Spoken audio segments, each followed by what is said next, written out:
जय श्री राम दोस्तों। तो आज की वीडियो में हम पढ़ेंगे रोम एंड रोम के पार्ट्स के बारे में। तो हम पहले देखेंगे हमारा रोम क्या होता है। तो हमारा रोम होता है, रोम stands for read only memory. जो हमारी रोम की फुल फॉर्म होती है वो होती है read only memory. In this memory only we can read but can't write on it.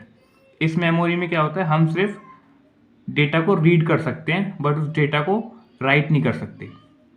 It is non volatile memory because it's data is permanent.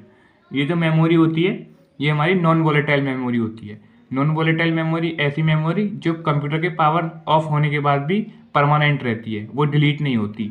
अब हमने रैम में क्या पढ़ा था कि रैम हमारी वोलेटाइल मेमोरी होती है। तो वोलेटाइल मेमोरी जो कंप्यूटर के पावर ऑफ होने के बाद हम उस डेटा को लॉस कर दें अगर हमने उसको परमानेंट नहीं किया है तो।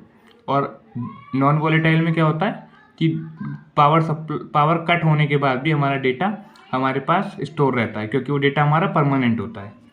अब हम देखेंगे टाइप्स ऑफ रोम कि हमारे रोम के टाइप्स कौन कौन से होते हैं। तो जो हमारा पहला रोम का टाइप होता है वो होता है पी रोम। पी रोम की जो फुल फॉर्म होती है वो होती है programmable read only memory. In this we can store the data only one time. अब पी रोम के अंदर क्या होता है, ये प्रोग्रामेबल रीड ओनली मेमोरी होती है। इसको हम प्रोग्राम करके इसमें डेटा को स्टोर करते हैं, बट हम इसमें डेटा को सिर्फ एक बार स्टोर कर सकते हैं। अगर हमने पी रोम के अंदर एक बार डेटा को स्टोर कर दिया तो वो डेटा हमारा हमेशा के लिए उसमें स्टोर होगा, हम उस डेटा को इरेज नहीं कर सकते। अब जो रोम का सेकंड पार्ट आता है वो आता है EPROM. EPROM stands for erasable programmable read only memory.